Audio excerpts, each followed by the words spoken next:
জাতীয় বিশ্ববিদ্যালয়ের 2023 সালের ডিগ্রি পাস কোর্স তৃতীয় বর্ষের ইংরেজি আবশ্যিক বিষয়ের পরীক্ষা আগামী 15 সেপ্টেম্বর অনুষ্ঠিত হবে।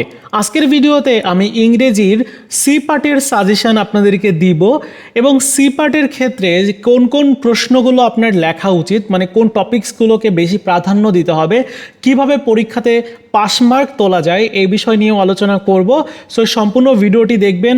আর একটা রিকোয়েস্ট থাকবে, আপনারা যারা আমাদের ইউটিউব চ্যানেল থেকে দেখছেন তারা অবশ্যই এই চ্যানেলটিকে সাবস্ক্রাইব করবেন এবং যারা ফেসবুক পেজ থেকে দেখছেন তারা অবশ্যই পেজটিকে ফলো করে দিবেন, কারণ আপনাদের পরীক্ষা রিলেটেড সকল আপডেটগুলো দেওয়া হয়ে থাকে। চলুন শুরু করা যাক। প্রথমত আপনাদেরকে যে সি পার্টের সাজেশনটা দেখাবো, প্যারাগ্রাফ নিয়ে আলোচনা করছি। প্যারাগ্রাফের মধ্যে সবচেয়ে বেশি গুরুত্বপূর্ণ হচ্ছে জুলাই রেভলিউশন বাংলাদেশ, অর্থাৎ জুলাই বিপ্লব। এই প্যারাগ্রাফটি আসার সম্ভাবনা কিন্তু অনেক বেশি রয়েছে, 100% দেওয়া আছে, প্রায় 80-90% সম্ভাবনা কিন্তু এই প্যারাগ্রাফটি আসার রয়েছে। এছাড়াও প্যাট্রিয়টিজম এটাও 100%, ফুড অ্যাডাল্ট্রেশন এটাও 100%, গ্লোবাল ওয়ার্মিং এটাও 100%, সেলফ রিলায়েন্স এইটাও কিন্তু 100%। এছাড়াও বাকি যেগুলো রয়েছে যেমন প্রাইস হাইক এটাও গুরুত্বপূর্ণ, তারপর ফেসবুকের প্রতিক্রিয়া এটাও গুরুত্বপূর্ণ, মাদকাসক্ত এটাও কিন্তু গুরুত্বপূর্ণ। সো এগুলো একটু দেখে যেতে হবে, আর যেগুলো 100% এগুলোকে একটু বেশি প্রাধান্য দিতে হবে, মানে বেশি গুরুত্ব সহকারে পড়তে হবে। ঠিক আছে। সো এই যে প্যারাগ্রাফগুলো দেখতে পাচ্ছেন এগুলো কিন্তু আমাদের সাজেশনের মধ্যে উত্তর সহ দেওয়া আছে, আপনারা চাইলে সেই সাজেশনগুলো সংগ্রহ করে নিতে পারেন। ওকে, এরপর যদি আমরা রিপোর্ট দেখি, আর একটা বিষয় বলে রাখি, সেটি হচ্ছে যে আমাদের প্যারাগ্রাফ কিন্তু খুব বেশি বড় না, ছোট করে প্যারাগ্রাফ দেওয়া আছে যেন আপনারা অল্প সময়ের মধ্যে প্যারাগ্রাফটা কমপ্লিট করতে পারেন। কেননা দেখেন, আপনি যত ভালো করে পরীক্ষার খাতায় লেখেন না কেন, আপনাকে 10 মার্ক প্যারাগ্রাফে দিবে না। কত দিতে পারে? সর্বোচ্চ দিতে পারে 8-9, এটার বেশি দিবে না। আর যদি একটু মোটামুটি পর্যায়ে লেখেন আপনি, সেক্ষেত্রে আপনার 5-6 এমনিই দিবে।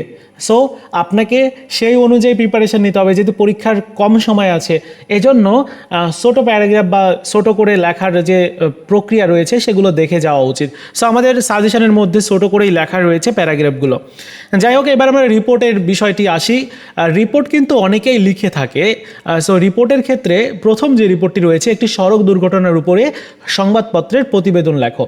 এটা কিন্তু 100% একটা গুরুত্বপূর্ণ প্রশ্ন।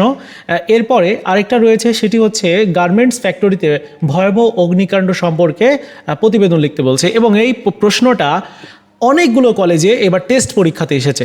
সো আপনাদের পরীক্ষাতে কিন্তু আসার সম্ভাবনা প্রায় 80-90% আছে, যেরকমটা ওই যে আপনার জুলাই রেগুলেশন এইটার মতো আর কি। সো এটা ভালো করে পড়ে যেতে হবে। এরপর আরেকটা সর্বশেষ যেটা রয়েছে সেটি হচ্ছে হিস্টোরিক্যাল ইন্টারেস্ট, এইটাও কিন্তু একটু ভালো করে পড়ে যেতে হবে। সো এই তিনটা একটু ভালো করে পড়তে হবে, আর পাশাপাশি বাকিগুলোও দেখতে হবে, যেমন মোবাইল ফোনের অপকারিতা সম্পর্কে, এটাও একটা গুরুত্বপূর্ণ। যাই হোক, এরপর ইনফর্মাল লেটার অর্থাৎ লেটার রাইটিং, যেখানে ধূমপানের অপকারিতা এটা হচ্ছে 99% দেওয়া আছে, মানে এইটা গুরুত্বপূর্ণ। তবে এর থেকে গুরুত্বপূর্ণ লেটার যেটা রয়েছে সেটি হচ্ছে আসন্ন পরীক্ষায় কীরকম প্রস্তুতি নিয়েছ তার উপরে একটা বাবার কাছে একটা পত্র লিখতে হবে। এটা কিন্তু 100%। এর চেয়ে বেশি গুরুত্বপূর্ণ যেটা রয়েছে সেটি হচ্ছে স্নাতক পাশ করার পর কি করতে ইচ্ছুক তা জানিয়ে বন্ধুর নিকট একটা পত্র লিখতে হবে। সো এইটা কিন্তু 100%, এবং বলা যায় যে এইটা আসার সম্ভাবনা 80-90% ওইরকম রয়েছে। এরপর সর্বশেষ আরেকটা রয়েছে, সেটি হচ্ছে রেগুলার ক্লাসে অ্যাটেন্ড করতে হবে, সেই সম্পর্কে এটা 99% দেওয়া আছে। সো প্রত্যেকটা একটু দেখে যেতে হবে, আর যেগুলো 100% দেওয়া আছে এগুলো কিন্তু ভালো করে রিভিশন দিয়ে যেতে হবে বা পড়তে হবে। ফর্মাল লেটার বা অ্যাপ্লিকেশনের ক্ষেত্রে ইনক্রিজিং লাইব্রেরি ফ্যাসিলিটিস এইটা কিন্তু 100%। এছাড়াও পিকনিক বা টোর সম্পর্কে লিখতে হবে, এইটাও কিন্তু 100%। এবং সর্বশেষ হচ্ছে মাল্টিমিডিয়া ক্লাসরুম, এইটা কিন্তু 100% গুরুত্বপূর্ণ একটা প্রশ্ন। এবং ওয়াইফাই সেট আপ এই সম্পর্কে একটা, মানে ক্যাম্পাসে ওয়াইফাই থাকবে এরকম টাইপের একটা আপনার অ্যাপ্লিকেশান, এইটাও কিন্তু গুরুত্বপূর্ণ। ঠিক আছে। এরপর জব অ্যাপ্লিকেশান এগুলো আসলে আসে না, তো যার কারণে এটা গুরুত্বপূর্ণ না। এসে অনেকের কিন্তু পছন্দের যে তালিকাতে থাকে, এসে যদিও অনেকটা বড় হয়ে থাকে, তবে এসে তারপর হচ্ছে প্যারাগ্রাফ, এগুলো কিন্তু একই রকম হয়ে থাকে, যার কারণে এসে অনেকে লেখে। তো প্যাট্রিয়টিজম এটা 100%, ফিমেল এডুকেশন ইন বাংলাদেশ এটাও 100%, স্টুডেন্ট অ্যান্ড সোশিয়াল সার্ভিস এটাও 100%, তারপর আনপাওয়ারমেন্ট অফ ওমেন এইটাও কিন্তু 100%। ঠিক আছে। সো এই সবগুলো একটু ভালো করে পড়ে যেতে হবে। ডিজিটাল বাংলাদেশ সেটাও গুরুত্বপূর্ণ। যাই হোক, অ্যাম্পলিফাই এটা যদি আমি দেখি তাহলে গল্পের ক্ষেত্রে এই যে প্রথম যেটা রয়েছে এটা কিন্তু 100%, a friend in need is a friend in need. তারপরে যেটা রয়েছে এইটাও কিন্তু গুরুত্বপূর্ণ 100%, তারপর যেটা রয়েছে এটাও 100% এবং সর্বশেষ এটাও কিন্তু 100%। ডায়লগ রাইটিংয়ের ক্ষেত্রে প্রথম যেটা ফিউচার কেরিয়ার সম্পর্কে ডায়লগ, দুইজন ফ্রেন্ডের মধ্যে কথোপকথন হবে, সেক্ষেত্রে 100%। তারপর হচ্ছে ফিউচার প্ল্যান কী রয়েছে গ্রাজুয়েশন করার পরে, এটাও 100%। তারপর নেসেসারি ইংলিশ লার্নিং, এটা কিন্তু 100%। সর্বশেষ যেটা রয়েছে এটা হচ্ছে ট্রি প্লান্টেশন সম্পর্কে, এটাও 100%। সো ভালো করে দেখে যেতে হবে, অনেকের ডায়লগ কিন্তু লেখার একটা ইচ্ছা থাকে। সো আপনারা এই ডায়লগগুলো একটু পড়ে যাবেন ভালো করে, দেখবেন যে এখান থেকে কমন পাবেন। তারপর দেখুন রাইটিং পোস্টার রাইটিংয়ের ক্ষেত্রে করাপশন রয়েছে, তারপর রয়েছে ড্রাগ অ্যাডিকশন এবং awareness against EV teasing. So এগুলো একটু ভালো করে দেখে যেতে হবে, মানে ভালো করে পড়তে হবে। সর্বশেষ হচ্ছে অ্যাডভার্টাইজমেন্ট, এইটা হচ্ছে আপনার এই দুইটা গুরুত্বপূর্ণ বেশি, ফ্ল্যাট বিক্রি, এবং সর্বশেষ হচ্ছে এইটা এখানে আরেকটা গুরুত্বপূর্ণ রয়েছে, এইটা ফ্ল্যাট বিক্রির, এটা না, এই যে নিচে 3 নাম্বারটা এইটা কিন্তু গুরুত্বপূর্ণ। একটা প্রাইভেট ইউনিভার্সিটিতে appoint part time teacher of English, অর্থাৎ ইংরেজির একটা টিচারকে অ্যাপয়েন্ট করার জন্য একটা অ্যাডভার্টাইজমেন্ট দিতে হবে, সেই ক্ষেত্রে এটা 100%, ঠিক আছে। তো এই যে পিডিএফটা দেখতে পাচ্ছেন, এই পিডিএফের ডাউনলোড করার লিঙ্ক আমি এই ভিডিওর প্রথম কমেন্টসে দিয়ে রাখলাম। পাশাপাশি আমাদের ফেসবুক পেজের লিঙ্কটাও আমি দিয়ে রাখলাম। ফেসবুক পেজে প্রত্যেকে ফলো করবেন, কারণ এখন থেকে ফেসবুকে রেগুলার ভিডিও আসবে। সো এই হচ্ছে ব্যাপার। এখন প্রশ্ন হলো যে কিভাবে ভালো রেজাল্ট করা যায়, কিভাবে পাস করা যায়। পাস মার্ক কত? 40 মনে রাখতে হবে। এবং আপনাকে 40 মার্ক পেতে হলে অবশ্যই সি পার্টের উপরে বেশি করে ফোকাস করতে হবে। আপনি যদি এ পার্ট বা বি পার্টের উপরে বেশি ফোকাস করেন, ওইখানে কিন্তু মার্ক কম কিন্তু সময় অপচয় হবে আপনার প্রচুর। কিন্তু আপনি যদি সি পার্টের উপরে সময় অপচয় করেন, তাহলে এখানে মার্ক বেশি, 50 মার্ক 5টা প্রশ্নের উত্তর দিতে হবে। যেখানে প্যারাগ্রাফ আপনি অনায়াসে একটা প্যারাগ্রাফ 100% কমন পাচ্ছেন, বা এই প্যারাগ্রাফ লিখলে আপনি 5-6 মার্ক এমনিতেই পাবেন। তারপর দেখুন অনেকে রিপোর্ট লিখে থাকে, রিপোর্ট যদি একটু ভালো না লাগে তাহলে ইনফর্মাল লেটার, এটা গুরুত্বপূর্ণ।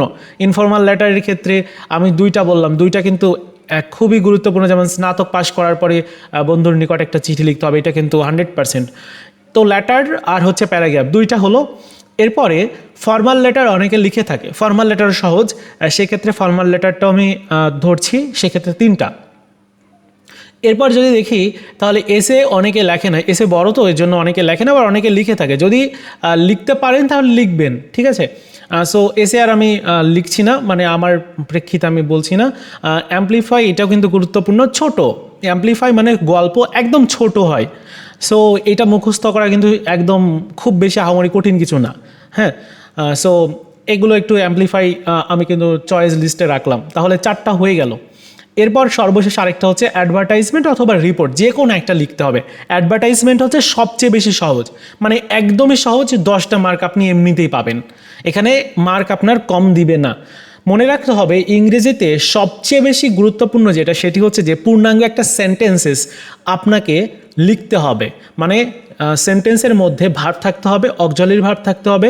অক্সিলারি ভার্ব অনেক সেন্টেন্সে থাকে না, সেক্ষেত্রে সাবজেক্টের পরেই ভার্ব থাকতে হবে, পাশাপাশি আপনার অবজেক্ট থাকতে হবে।